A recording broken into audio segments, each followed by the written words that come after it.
sont plus de 1000 à scander les mêmes mots pour réclamer la libération d'Olivier Van de Castell, détenu en Iran depuis le 24 février dernier. On voulait poser un geste fort et en même temps c'est un soutien à la famille pour qui c'est une souffrance de tous les jours. C'est notre solidarité, notre préoccupation de voir quelqu'un emprisonné comme ça, sans raison, comme otage. C'est hyper important qu'Olivier soit libéré absolument et que les politiques bougent. On ne peut pas admettre des situations comme ça et c'est pour ça que je suis là aujourd'hui.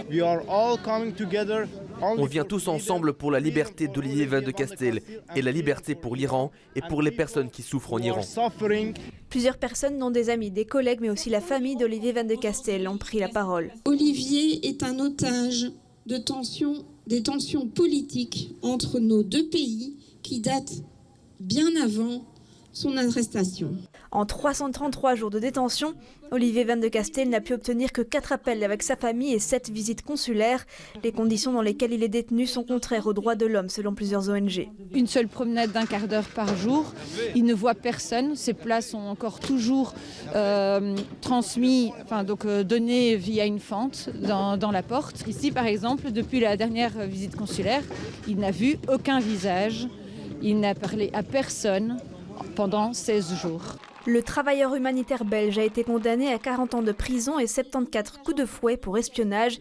Il n'a pas pu bénéficier d'un avocat lors de son procès. Les actions que nous pouvons mener pour soutenir Olivier Van de Castell et pour faire pression sur le gouvernement iranien, sur le gouvernement belge et sur toutes les autorités qui ont le pouvoir de changer les choses, tout ce que l'on peut organiser est important. Ça, c'est la fonction du gouvernement belge. C'est son rôle, c'est ce qu'il doit faire. Ce qu'on espère, c'est que l'énergie ne diminue pas, en tout cas de la part du gouvernement.